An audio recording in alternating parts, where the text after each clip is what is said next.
കെട്ടുകഥ കസേരകളി കഥകളി. നമസ്തേ. രാഹുൽ വയനാട്ടിൽ മത്സരിക്കുന്നതിനോട് സഹാക്കൾക്ക് വലിയ താല്പര്യമില്ല. കാരണം പറഞ്ഞാൽ വലിയ തമാശയാണ്. ഇന്ത്യ മുന്നണിയുടെ നേതാവെന്ന നിലയിൽ രാഹുൽ മത്സരിക്കേണ്ടത് BJP-യോടായിരിക്കണം, അല്ലാതെ കേരളം പോലെ ഒരു ഇടതു ശക്തി കേന്ദ്രത്തിലല്ല എന്നാണ് സഹാക്കൾ പറയുന്നത്. എന്നാൽ നമ്മുടെ പ്രസ്തുത മുന്നണിയിലെ മറ്റു നേതാക്കളുടെ അവസ്ഥ നോക്കാം. സീതാറാം യെച്ചൂരി BJP-ക്കെതിരെ മത്സരിക്കുന്നില്ല. പ്രകാശ് കാരാട്ടും മത്സരിക്കുന്നില്ല.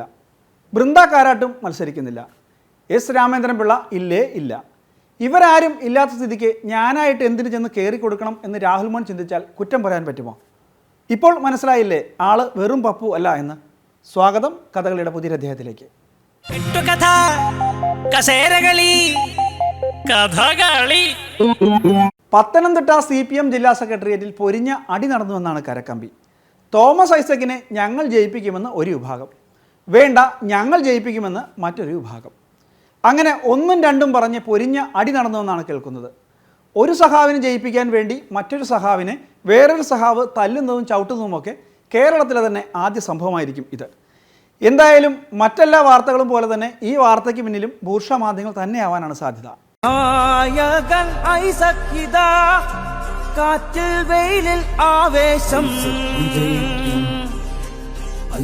വിജയിക്കും നാടിന്റെ ചിഹ്നം ഇതാ അരിവാൾ ചുറ്റിക നക്ഷത്രം വിജയിക്കും വിജയിക്കും. പത്തനംതിട്ട CPM ജില്ലാ സെക്രട്ടേറിയറ്റിൽ കയ്യാങ്കളി.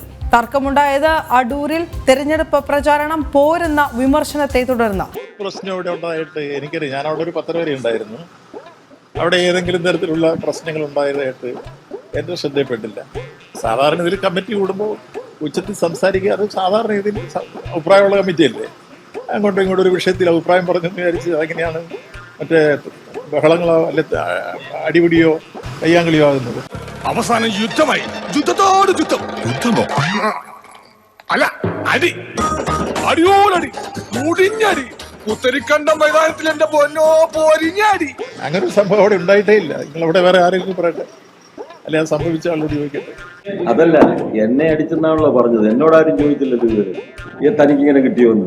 അയ്യോ അമ്മേ എന്നെ കൊല്ലല്ലേ എന്നൊക്കെ പറഞ്ഞു താൻ കാരണത് എന്തിനാണോ? അത് കാല് സ്ലിപ്പായതല്ലേ.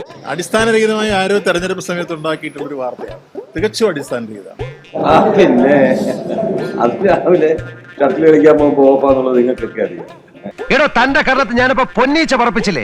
ആ പാടല്ലേടോ തന്റെ മുഖത്ത് കരിവാളിച്ച് കിടക്കുന്നത്? ഏയ്, അങ്ങനെ ഉണ്ടെങ്കിൽ ഇങ്ങനെ വന്നിരിക്കുവോ? ഇപ്പോഴും ചിരിച്ചോണ്ടല്ലേ ഇരിക്കും. ചിരിക്കുകയാണോ കരയുകയാണോ? ഒരു സഖാവ് മറ്റൊരു സഖാവിനെ മർദ്ദിച്ചു എന്നാണ് വാർത്ത.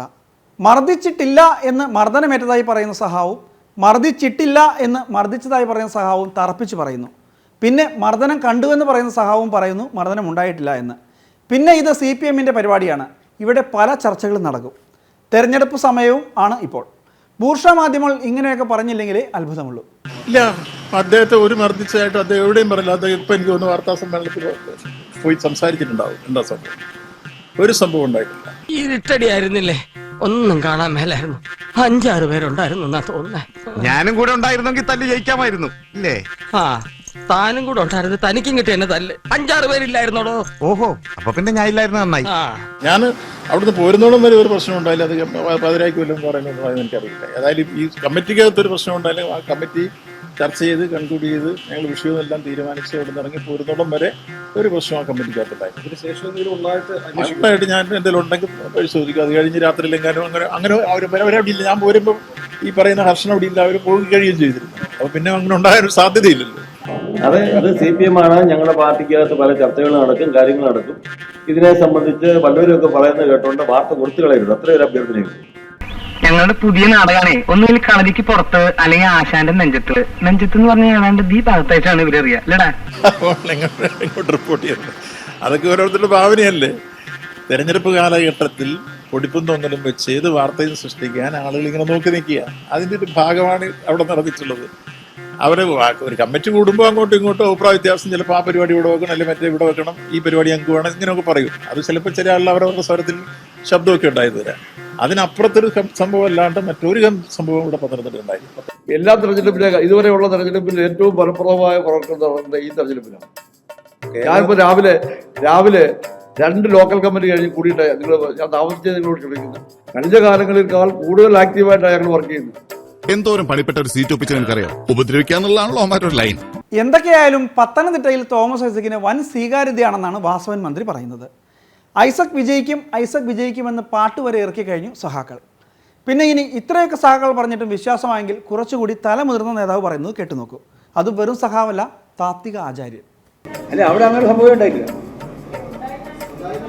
ഉണ്ടാവുന്നത് നിങ്ങൾ വാർത്ത പറയുന്നല്ലേ, അങ്ങനെ വാർത്ത നിങ്ങൾ പറഞ്ഞുകൊണ്ടിരിക്കും. ഞങ്ങളതിനെ നിഷേധിക്കാൻ പുറപ്പെടേണ്ട കാര്യമില്ല. അവർ തന്നെ പറഞ്ഞിട്ടുണ്ട് കാര്യങ്ങൾ എന്തൊക്കെയാണ് ഉണ്ടായതെന്ന്. ഞങ്ങളതിലൊന്നും ഇടപെടേണ്ട കാര്യമില്ല. ഒരു സന്തോഷം ഉണ്ടായില്ല, ഒരു വീഴ്ച ഉണ്ടായിട്ടില്ല. നല്ല ഇതുവരെ നല്ല ഭംഗിയായിട്ട് ഐസക് ബഹുദൂരം മുന്നിലാണ്. അവിടെ മുഖാമുഖം പരിപാടിയും അതുപോലെ താഴേക്ക് വൻ സ്വീകാര്യതയാണ് ഐസക്കിന്റെ സ്ഥാനാർത്ഥിത്വം.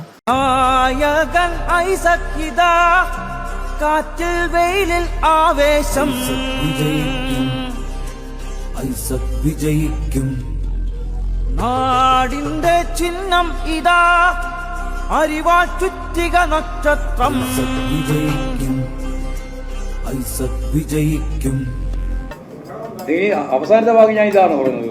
കേരളത്തിൽ ജയിക്കുന്ന ആദ്യത്തെ മണ്ഡലം പത്തനംതിട്ട മണ്ഡലം പോരെ. ഇനി അപ്പുറത്ത് നിങ്ങൾക്ക് കണ്ടില്ല.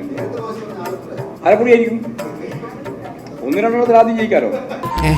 ആണാ ചിലപ്പോ 2-1 ഉണ്ടാവും. ആദ്യം ജയിക്കുന്ന ഒന്നാക്കേണ്ട കാര്യം ചെറിയ വ്യത്യാസം ജയിക്കും. അതുപോലെ സംഘടനാ പ്രവർത്തനവും ഏറെ സജീവമായി ഒന്ന് ചിട്ടയാർന്ന പ്രവർത്തനം നടന്നുണ്ട്. ഞങ്ങൾ ഓരോ 2-3 ദിവസം കൂടുമ്പോൾ സെക്രട്ടേറിയറ്റ് കൂടി വിശകലനം ചെയ്യുന്നുണ്ട്. അങ്ങനെ ഇന്നലെ കൂടിയ രാത്രി സെക്രട്ടേറിയറ്റ് കൂടി പരിശോധിക്കുമ്പോൾ എല്ലാ രംഗത്തും വന്നിട്ടുള്ള പുരോഗതി ഞങ്ങൾ വിലയിരുത്തി. അവസാനം മീറ്റിങ്ങുകൾ എവിടെയൊക്കെ വെക്കണം എന്നുള്ള കാര്യത്തെ സംബന്ധിച്ച് വന്നപ്പോൾ അത് ഇവിടെ വേണമെന്നും അവിടെ വേണമെന്നും ഇങ്ങനെ തർക്കം ഉന്നയിച്ച് ഒരൊച്ച വേണമെങ്കിൽ ബഹളമാണെന്ന് തോന്നാവുന്ന രൂപത്തിൽ ഒച്ച പറഞ്ഞു. അതല്ലാതെ വേറെ ഒരു സംഘർഷവും സംഭവമൊന്നും ഉണ്ടായിട്ടില്ല. അടിസ്ഥാനരീതാണ് മീറ്റിംഗ് അവിടെ മാത്രമല്ലാതെ ഒരു തർക്കവും അതിനകത്ത് ഉണ്ടായിട്ടില്ല. അതാണ് പ്രശ്നം. അവസാനം നീ കാണിച്ച തെണ്ടിത്തരത്തിന് ഓടിഞ്ഞത് എന്റെ കൈ, എന്റെ മൂക്ക്, എന്റെ തല. ഇത്രയൊക്കെ സംഭവിച്ച എനിക്ക് ഇമോഷണൽ ആകാൻ അവകാശമില്ലല്ലടാ. പണ്ടൊക്കെ 40-50 ലോക്സഭാ സീറ്റുകളിൽ ജയിച്ചിരുന്ന പാർട്ടിയാണ് CPM. ഇപ്പോൾ വന്ന് 2-3 കനലുകൾ മാത്രമായിരിക്കുന്നു. കേരളത്തിൽ സോഷ്യൽ മീഡിയയിൽ പോസ്റ്റ് ഇടുന്ന സഹാക്കളെ സംബന്ധിച്ചിടത്തോളം കനൽ ഒരു തരി മതി. പക്ഷേ തെരഞ്ഞെടുപ്പ് കമ്മീഷന് അത് പോരാ. ഈ പോക്ക് പോയാൽ പാർട്ടിയുടെ ദേശീയ അംഗീകാരവും ചിഹ്നവുമൊക്കെ പോകുമെന്നാണ് ബാലൻ സഹാവ് പറയുന്നത്. പിന്നെ വല്ല ഈനാം പേച്ചിയോ എലിപ്പെട്ടിയോ ഒക്കെ ആയിരിക്കും സഹാക്കളുടെ ചിഹ്നം. ഇപ്പോൾ ഈ തെരഞ്ഞെടുപ്പിൽ നിങ്ങൾക്ക് ഇടതുപക്ഷത്തിൻ്റെ ഒരു ഔപചാരിക ചിഹ്നം അരിവാൾ ചുറ്റുകളാണ്, അല്ലെങ്കിൽ അരിവാൾ ചങ്കം. അത് സംരക്ഷിക്കപ്പെടണമെങ്കിൽ ഒരു നിശ്ചിത ശതമാനം വോട്ട് അല്ലെങ്കിൽ ഒരു നിശ്ചിത ശതമാനം MP-മാർ ഉണ്ടാകണം. അതില്ലെങ്കിലോ സ്വതന്ത്ര പാർട്ടിയുടെ ശാഖ്യശീലം.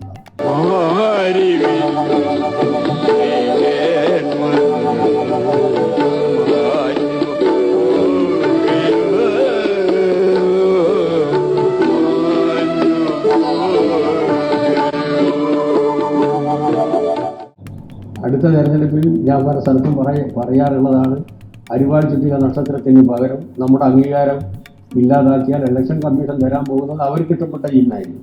പ്രിയമുള്ള നാട്ടുകാരെ, നമ്മുടെ സ്ഥാനാർത്ഥി ശ്രീമാൻ അയ്യപ്പൻകുട്ടിയേട്ടൻ പേപ്പട്ടി അടയാളത്തിൽ മത്സരിക്കുന്ന വിവരം നിങ്ങൾ അറിഞ്ഞു കാണുമല്ലോ. ഏതാണ്ട് മര്യാദകളുടെ ചിഹ്നമൊക്കെ അവർ ഉപയോഗിച്ചെടുത്തല്ലോ. ഇല മുതൽ സൈക്കിൾ വരെയുള്ള നമുക്ക് തരിക ഈനാം പേച്ച്, അല്ലെങ്കിൽ എലിപ്പെട്ടി, അല്ലെങ്കിൽ തേള്, അല്ലെങ്കിൽ ഒക്ടോപ്പസ്. ഞാനിപ്പോൾ പറയുമ്പോൾ നിങ്ങൾക്കൊരു പരിഹാസം തോന്നും. അംഗീകാരം നഷ്ടപ്പെട്ട ചിഹ്നം ഉണ്ടാവും. അപ്പോൾ ഞാനും പറയേണ്ടി വരും, ഇടതുപക്ഷ ജനാധിപത്യ മുന്നണിയുടെ പ്രഗത്ഭനായ സ്ഥാനാർത്ഥിക്ക് ഒക്ടോപ്പസിൻ്റെ ചിഹ്നത്തിൽ, അല്ലെങ്കിൽ എലിപ്പെട്ടിയുടെ ചിഹ്നത്തിൽ, അല്ലെങ്കിൽ ഈനാം പേച്ചിയുടെ ചിഹ്നത്തിൽ വോട്ട് രേഖപ്പെടുത്തും.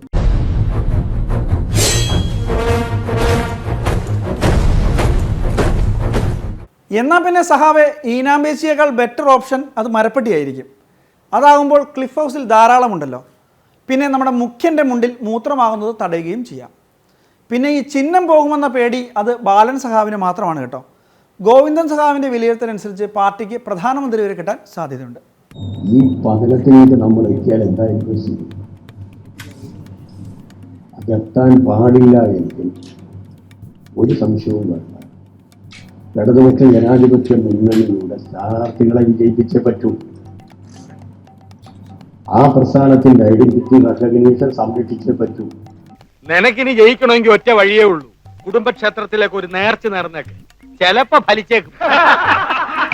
അതൊക്കെ വലിയ ഗൗരവത്തിലെടുക്കേണ്ടത്, അതൊന്നും കണക്കിലെടുക്കേണ്ടത്. അതായത് അതൊക്കെ ഏതോ ഒരു ചെറിയ യോഗത്തിന്റെ അകത്ത് പ്രവർത്തകരോട് പറയുമ്പോൾ പറഞ്ഞ ഒരു തമാശയാണ്.